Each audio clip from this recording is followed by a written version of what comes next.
Hello, everybody. Good morning. Hope you guys are having a good Thursday. Going to be streaming with the Hawk's Nest in a few hours here. Me and him are going to go live at about noon.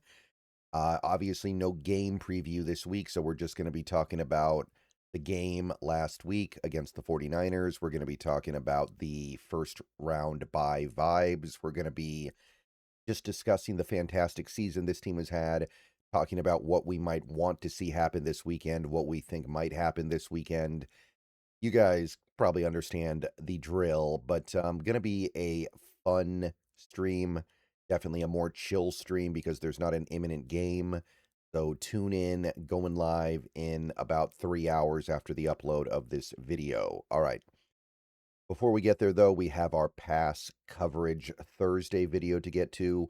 Going to be talking a little bit about the pass coverage in this last game and overall for the whole season. All right, guys, let's take a minute so I can tell you guys about Sleeper. I'll tell you a little secret as well. It's more than just a platform for fantasy leagues. This year, millions of users have enjoyed playing fantasy sports on Sleeper, but there's so much more to it. You have live stats, real-time updates of all stats. You have a news feed with lightning-fast updates on players and teams, and a real-time chat where you can engage with other users about plays, performances, games, all kinds of stuff during the sports season. So download Sleeper, experience it for yourself, and don't forget to use my promo code SBN to get up to a $100 match on your first deposit, and pair that with their new promo that will give you a free $20 entry, no deposit needed. So you can use both of those promos. Terms and conditions apply. See Sleeper's terms of use for details. Currently operational in over 25 states and going. So check out Sleeper today and use those promos. All right, so obviously the Seahawks had a pretty fantastic year defending against the pass. Big reason why is their pass coverage was really good. So there's going to be some good stuff from this most recent game because obviously the 49ers passing attack was extremely inefficient and ultimately ineffective. But we're also going to be talking about the year we've had as a whole with a lot of really good players and a really good scheme coming together to produce one of the best pass defenses in football. Starting with the linebackers, Pro Football Reference actually deviated pretty heavily from Pro Football Focus here. They actually gave some numbers to Ernest Jones. They had him getting targeted 3 times with 1 completion, and that 1 completion went for 22 yards.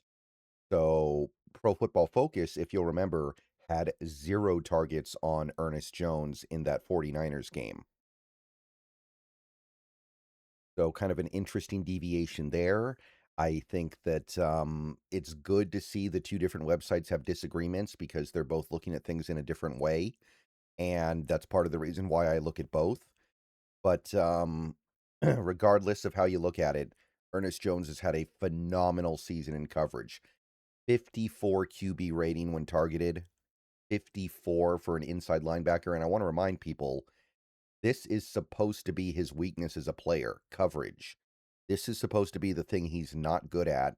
And here we are. I know he missed a couple games, but even if you just say he played in 15 games, 420 total yards allowed in coverage, we've seen linebackers on the Seahawks give up more than double that in a season before. So even if he had played all 17 games, statistically, he probably doesn't even get to 17, or excuse me, he statistically probably doesn't even get to 500 yards allowed, which is a really, really impressive milestone. I guess I would call it a milestone because, again, there have been years in recent memory where Bobby Wagner or Jordan Brooks would give up like 1,000 or close to 1,000. So we've seen linebackers get beat up in our scheme. And this new scheme combined with these players. And the thing with Ernest Jones is that even though he doesn't have tremendous coverage skills, he's very good at his zone drops. He understands landmarks very well. So there's a lot of ways that he can compensate for his weaknesses. But this is still way better than I think anybody could have expected. And then you had Drake Thomas. He got targeted, I think, 4 times in this game, 2 completions and 17 yards. But he got the interception, his first interception of the season. And it was a perfect way to kind of cap his really surprisingly effective 2025 season. And you can see that again. I know he didn't play the whole year. If he played the whole year, you're probably talking about a little bit more action in this category because Drake Thomas, probably his biggest weakness as a player is he bites on play action really hard. But if you take a look at the per target numbers, they're pretty much identical to Jones. 59 targets, 409 yards. The only difference is he didn't intercept the ball as much, but the actual production against him is really, really similar. So, other than Tyrese Knight, who was taken out of the starting lineup fairly quickly when he started the season off kind of bad, the linebackers really did not get hit very much this season. You combine all of them, it's not even 1,100 yards allowed. And again, we've seen, I think there might have been a year where Jordan Brooks allowed about that much by himself. So really cool stuff happening here. Love to see it. And you can see that a lot of the yards they allowed were yak. There weren't that many air yards. Like you combine Jones and Thomas and Knight, you're at about 300. So it's not like these guys are getting beat up deep down the field. We're not putting them in those terrible situations where they have to cover guys 25, 30 yards down the field. A lot of it is just short screen passes that sometimes turn into bigger plays. It happens. Okay, edge rusher. There was nothing from this game. No edge rusher got targeted in this game, according to Pro Football Reference. And you can see that over the course of the season, there isn't a lot to say. None of our edges gave up more than 50 yards. None of them got targeted more than 7 times. It's just something that happens every now and then, and it's fine. It's about 1 completion per game on average, and it's not really indicative of anything, right? It happens every now and then. You get over it, you deal with it, and you move on. And it's not something that seems systemically bad. It's not, there's no indictment on a player or the scheme here. Just sometimes, every now and then, a play happens. Okay, cornerback. Cornerback, Devin Witherspoon. They had him a little bit better off on Pro Football Reference, I believe. There were, I think, 3 targets and only 19 yards allowed, if I recall correctly. Let me make sure I get, yeah. There were 3 completions, excuse me, for 19 yards. Not bad at all. In a game like that, it sticks out a little bit, but it's still quite good. Witherspoon gave up a couple of plays, but he concludes a really impressive 3rd season with another Pro Bowl appearance, and he is set up to get paid a lot of money this offseason. I know he missed a bunch of games, and that's part of the reason why the numbers are as low as they are, but still under 400 yards allowed, QB rating allowed about a 90, and remember, his QB rating being as high as it is almost entirely from that 4th quarter against the Cardinals, where he gave up those 2 touchdowns where, again, I don't really even feel like he did anything wrong on those plays. It just, sometimes the other guy makes a better play. So, really cool stuff happening here. And by the way, most of the yards he allowed were yak, right?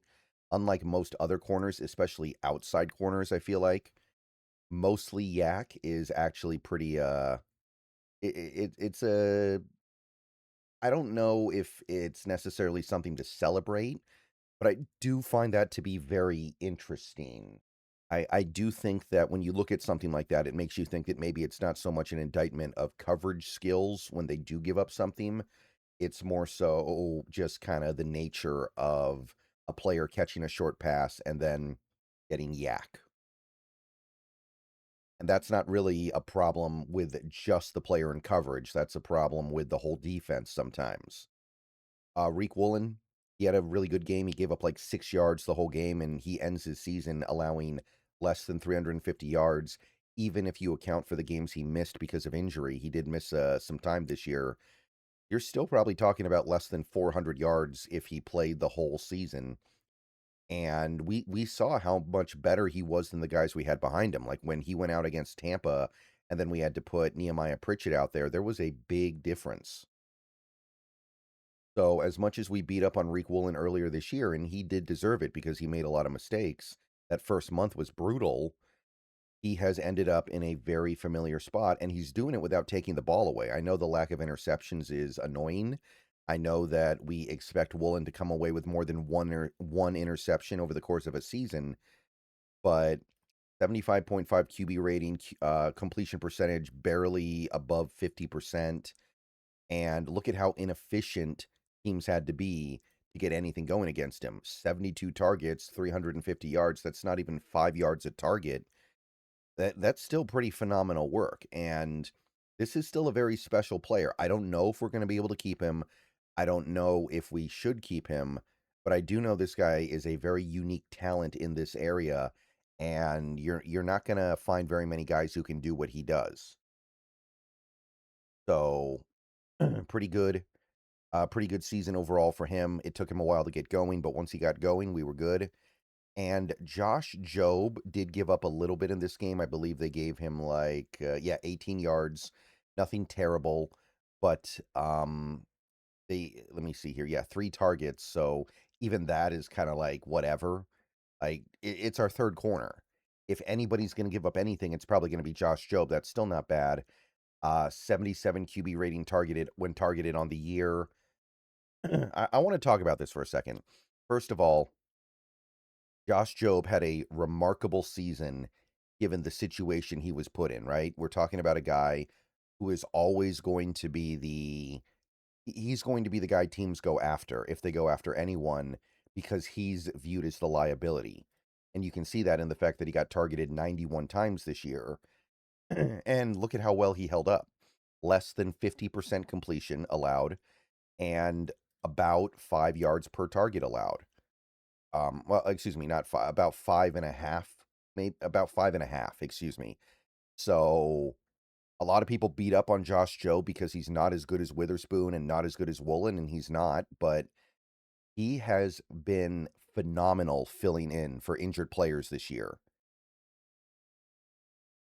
I feel like he doesn't get the respect he deserves. I know that there have been bad moments, and I know that he is not as good as the other corners we have, but he has been invaluable this year. And in general, when you're looking at Josh Jobe, one thing to shout out, he is the only player on this team that allowed more than 500 yards in coverage this year. Everyone else, there were guys who allowed close. Maybe Ernest Jones gets there if he plays every game. Maybe Drake Thomas gets there if he plays every game. Same for Devin Witherspoon. But, and I would say the same for Nicky Manwari as well, who we'll get to in a second here. But Josh Jobe is the only guy who got over 500, and he barely got over 500. So there is a really, really strong statement from Jobe about how he belongs in this league, and he is a good player at the end of the day. Remember, we're in the modern NFL here. You're not going to give up 30 passing yards a game or anything like that. You're going to give up stuff eventually. Somebody's going to give up something, and you know these other teams are going to go at Jobe if they're going to go at anybody. Not much to say about the guys behind those 3 corners. Kendrick obviously isn't on the team anymore, but he played great when he was here. Pritchett, it was a little bit of a tough sled for him, but overall, I thought he was improved from last year, and I like where it's going.